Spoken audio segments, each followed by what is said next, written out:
दोस्तों, क्या आप यूरोप में जॉब करना चाहते हैं? तो ये वीडियो आप सभी लोगों के लिए, क्योंकि आज के वीडियो में आपको इंटरव्यू का प्रोसेस बताने वाला हूं और क्यों बहुत सारे लोगों का सिलेक्शन नहीं हो रहा है, क्यों वो यूरोप में जब भी जॉब के लिए अप्लाई कर रहे हैं तो उनका सिलेक्शन नहीं हो रहा है, इसके पीछे के कारण क्या है। और सच्चाई बताने वाला हूँ कि क्या वाकई में जॉब सबको मिल जा रही है ऑनलाइन अप्लाई करने से। जो भी ऑनलाइन पोर्टल है, चाहे लिंक्डइन है, चाहे जॉब.lu है, चाहे वर्क इन लग्जमबर्ग है, चाहे वर्क इन यूरोप है, चाहे कोई भी यूरोप पास की वेबसाइट हो गई या कोई भी वेबसाइट है जहां से जॉब पोर्टल जो है जहां पर लोग अप्लाई करते हैं, एम्प्लॉयर रहता है, एम्प्लॉय मतलब दोनों लोग मिलकर जिन्हें जॉब की आवश्यकता होती है, जो जॉब सर्च कर रहे होते हैं, तो उन्हें जॉब आखिर में आज के समय में क्यों नहीं मिल रही, इसके ऊपर हम डिस्कस करने वाले हैं, बात करने वाले हैं। ठीक है, तो देखो मेन यहाँ पर हम बात करते हैं, जब भी हम जॉब के लिए अप्लाई करते हैं, मैं उन लोगों की बात कर रहा हूँ पहले जो लोग सेलेक्ट नहीं होते हैं, जिनका कभी कोई रिस्पॉन्स ही नहीं आता है, चाहे वो कितना हो जॉब अप्लाई कर ले, 50, 100, 150, 200 या फिर जितना हो पोर्टल पे, या कितना हो पोर्टल कितना कंपनियों में अप्लाई करें, लेकिन उनका जॉब नहीं लगता है। इसके पीछे का एक कारण हो सकता है, वो मैं आपको क्लियर करने वाला हूं। ठीक है, अब मैं आपको बता दूं कि एक जॉब वो है भाई जो आप अप्लाई कर रहे हो जिसमें आपको स्किल नहीं है। आपने बहुत सारे ऐसे लोगों को देखा होगा जिन्हें वो काम नहीं आता है, फिर भी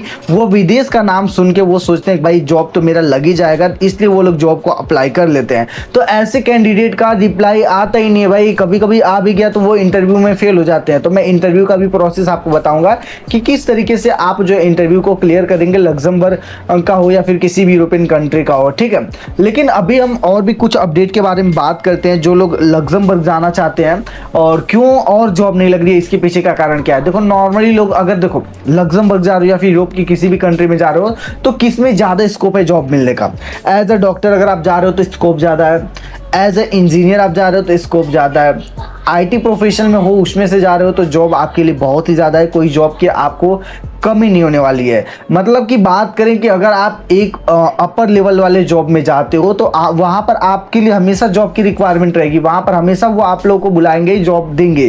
ठीक है, लेकिन वहीं पर अगर हम बात करें जो ब्लू कॉलर जॉब होता है, नीचे के जॉब, तो देखो नीचे की जॉब आपको तभी दी जाती है जब वहाँ के लोगों को जॉब मिल गई होती है और उसके बाद उन्हें हायर करना होता है, तभी वो जॉब आपको मिलती है। ऐसा नहीं अब मान लो वहाँ पर जॉब आ गया, किसी भी डिलीवरी का जॉब आ गया, तो भाई आपको पता है रेस्टोरेंट में जॉब आ गया तो सबसे पहले वो प्रीफर करते हैं कि वहां के लोग उस जॉब को सर्च करें, वहां के लोग उस जॉब को करें। अगर वहां का जॉब उन्हें लग गया वहां के लोगों को, तो फिर वहां पर आपका लगने वाला नहीं है। भले आपका इंटरव्यू हो गया, सब कुछ सक्सेसफुल हो गया, फिर भी कुछ नहीं होगा। ठीक है, तो सबसे पहले वहां की कंपनियां जो है वहीं के लोगों को प्रीफर करती है जॉब देना। इसलिए कई कई बार आपने देखा होगा बहुत सारे लोगों को क्या ऑफर लेटर आने के बाद भी उनका जॉब कैंसिल कर दिया जाता है, उन्हें जॉब पर नहीं बुलाया जाता है, सारी चीजें कैंसिल कर दी जाती है। तो ऐसा भी होता है।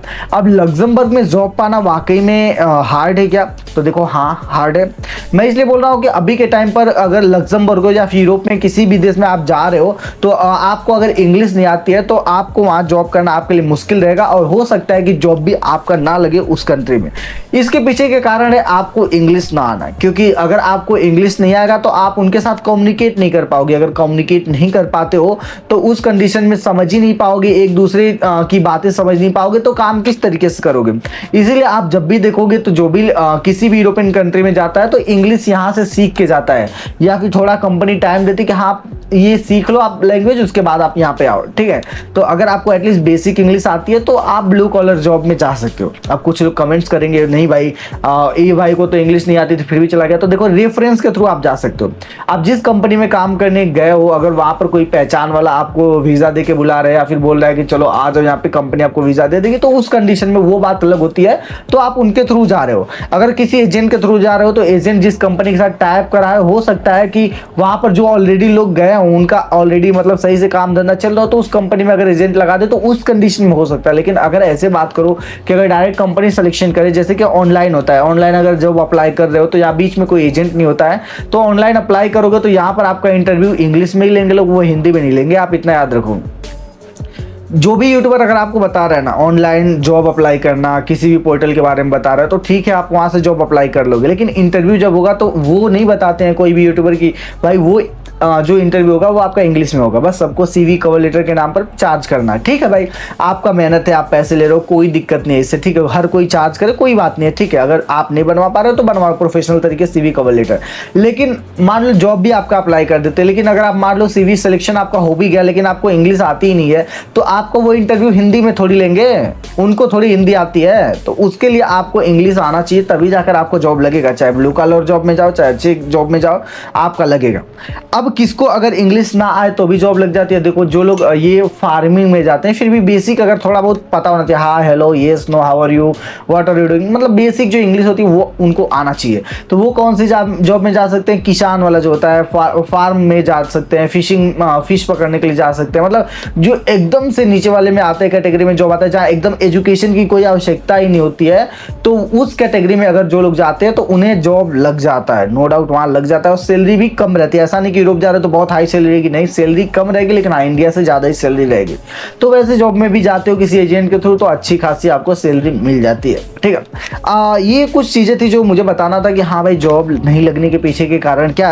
अब हम बात करते हैं कि आप इंटरव्यू कैसे क्रैक करोगे। अगर आप यूरोप जाना चाहते हो या फिर लग्जमबर्ग जाना चाहते हो तो कैसे क्रैक करोगे, इंटरव्यू कैसे दोगे। तो देखो सबसे पहले मैं आपको क्लियर कर दूं कि किसी भी कंपनी में जब आपका इंटरव्यू होगा तो वो ऑनलाइन होगा। अगर यूरोपियन कंट्री है, अगर आपने ऑनलाइन अप्लाई करा है जॉब पोर्टल से, तो आपका इंटरव्यू ऑनलाइन ही होगा, ऑफलाइन नहीं होगा, इतना याद रखो, ठीक है। ऑनलाइन होगा। अगर वो कंपनी के जो HR वगैरह अगर इंडिया में है तो ऑफलाइन हो सकता है, लेकिन मोस्टली ऑनलाइन ही इंटरव्यू होगा। अब ऑनलाइन इंटरव्यू होगा तो आप इतना याद रखो, जब आप CV और कवर लेटर अपना बनवा रहे हो तो उस CV और कवर लेटर में अपने हिसाब से सारी डिटेल फिल करो। ऐसा नहीं कि जिस चीज़ का नॉलेज नहीं है आपने वही चीज़ डाल दिया, तो फिर आपका जॉब लगना बहुत ही ज़्यादा मुश्किल है। तो अगर आप सेम चीज़ें डालते हो तो ज़्यादातर चांसेस है कि आपकी जॉब लग जाएगी। वो इसलिए क्योंकि आपका CV और कवर लेटर जो है वो HR के पास जाएगा, और CV कवर लेटर में वो देखेगा कि आपने क्या क्या लिखा है, उसी के अकॉर्डिंग, उसी के हिसाब से आपसे क्वेश्चन करेगा। अब क्वेश्चन कैसे करेगा? देखो आपका जो मीटिंग हो सकता है गूगल मीट के थ्रू हो, जूम मीट के थ्रू हो, तो इन सारे प्लेटफॉर्म के थ्रू आपका ऑनलाइन जो है इंटरव्यू हो सकता है, और उसी में आपसे पूछा जाएगा, जो कि इंग्लिश में ही आपका सारा का सारा इंटरव्यू होने वाला है। आप इंक्वायरी कर लेना, मोस्टली सबका इंग्लिश में ही इंटरव्यू होता है, क्योंकि जो HR होता है उसे हिंदी नहीं आती है। कंपनी का HR को हिंदी थोड़ी आएगी यार, लग्जमबर्ग का या फिर यूरोप का, तो वो इंग्लिश में ही बोलेगा डेफिनेटली, नॉर्मल सी बात है, ठीक है। तो आपको इंग्लिश बेसिक आनी चाहिए। क्या चीज़ें ध्यान देना चाहिए इंटरव्यू के लिए? तो देखो मेरे हिसाब से तो भाई आपका CV कवर लेटर आप सही तरीके से प्रोफेशनल बनवाओ, और जो चीज़ का आपके पास नॉलेज है वही चीज़ आप उसमें लिखो, कुछ एक्स्ट्रा चीज़ें ना लिखो। अगर आप कंप्यूटर ऑपरेटर में जा रहे हो, या फिर आप कारपेंटर में जा रहे हो, या फिर एज ए सॉफ्टवेयर इंजीनियर जा रहे हो, तो वही चीज़ आप लिखो। अगर मान लो सॉफ्टवेयर इंजीनियर के पोस्ट पर आपसे इंटरव्यू होता है तो सॉफ्टवेयर के बारे में पूछा जाएगा, आपके पास कितना एक्सपीरियंस है पूछा जाएगा, कितने सालों से आप ये काम कर रहे हो, ये सारे डिटेल आपसे पूछा जाएगा। और वो बोलेंगे कि हम आपको अपनी कंपनी में हायर क्यों करें, और आपको इस काम का कितना नॉलेज है, जो आपके उसी जॉब के रिगार्डिंग के बारे में पूछा जाएगा। तो आप पहले से ही प्रिपेयर रहो। तो जो जॉब आपको करना है उसी जॉब में आप प्रिपेयर करके रखो, प्रिपरेशन करके रखो, तो हाईली चांसेस है कि आपकी जॉब उस फील्ड में लग जाए। मोस्टली लोगों का इंटरव्यू इसलिए नहीं हो पाता है कि भाई वो जॉब अप्लाई कहीं भी कर देते हैं, जब इंटरव्यू होता है तो पता चलता है उस फील्ड में उनका नॉलेज ही नहीं है, या फिर नॉलेज है लेकिन एक्सपीरियंस नहीं है, और अप्लाई करने के दौरान उन्होंने पढ़ा नहीं था। क्योंकि जब हम अप्लाई करते हैं तो वहाँ पर देता है कि भाई आपको कितने साल का एक्सपीरियंस है, वो सब डालना होता है, और हमारा जो CV कवर लेटर बनता है उसमें भी एक्सपीरियंस डालना होता है। तो वो सारी चीज़ें मैटर करती है। तो जब भी आप अप्लाई करो तो इतना याद रखो कि एक्सपीरियंस वगैरह अगर आपके पास है तो उनको जॉब जल्दी लग जाती है। तो अगर आपको एक्सपीरियंस होगा, इंडस्ट्री में आपने काम करा होगा, फील्ड में आपने काम करा होगा, तो आपके लिए ज़्यादा दिक्कत नहीं होगा, ठीक है। जब इंटरव्यू होगा तो आप इंटरव्यू आराम से क्रैक कर लोगे, ठीक है।